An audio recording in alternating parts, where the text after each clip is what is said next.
tout va dépendre de la réponse israélienne. Est-ce qu'Israël comprend le message? Est-ce qu'Israël va aller plus loin? Ça, on n'en sait rien. Moi, je suis incapable de vous le dire.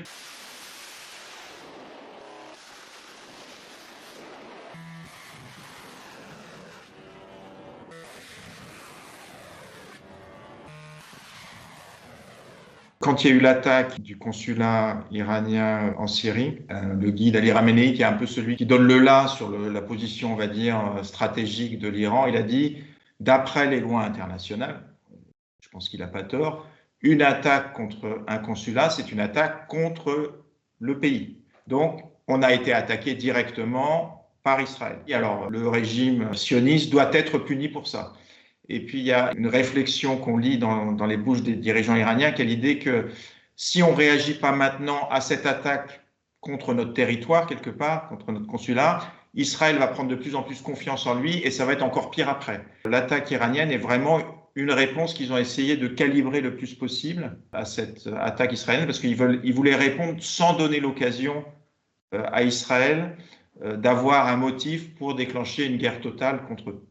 De toute façon, qu'il y ait un conflit, on va dire, idéologique et politique, stratégique entre l'Iran et Israël, c'est depuis la Révolution. Mais là, par rapport à cette séquence, tout va dépendre de la réponse israélienne. Est-ce qu'Israël comprend le message en disant, voilà, en gros, le message que lui fait passer l'Iran, c'est vous avez franchi une ligne rouge, vous nous avez attaqué, on vous a répondu, mais on ne veut pas que ça continue.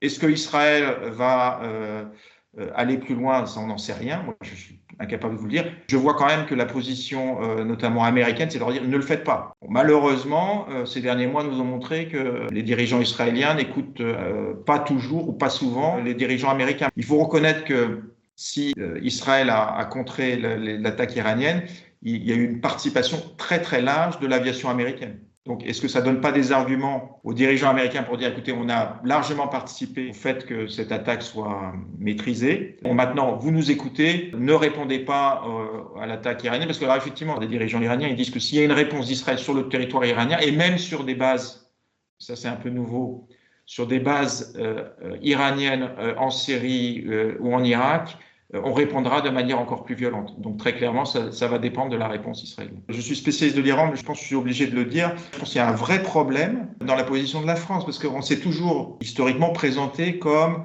un pays qui défend une diplomatie équilibrée, et dans nos principes, il y a quand même le respect du droit international. Je suis vraiment surpris que la France n'ait pas condamné fermement le 1er avril, quand Israël attaque un consulat iranien à Damas.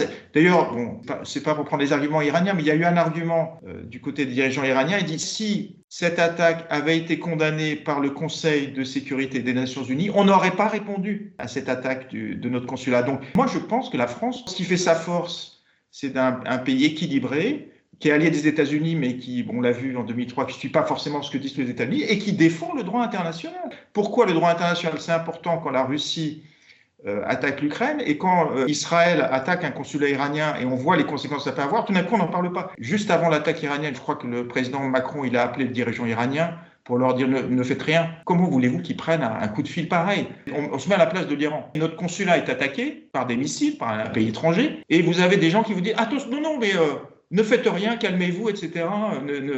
N'aggravez pas la situation.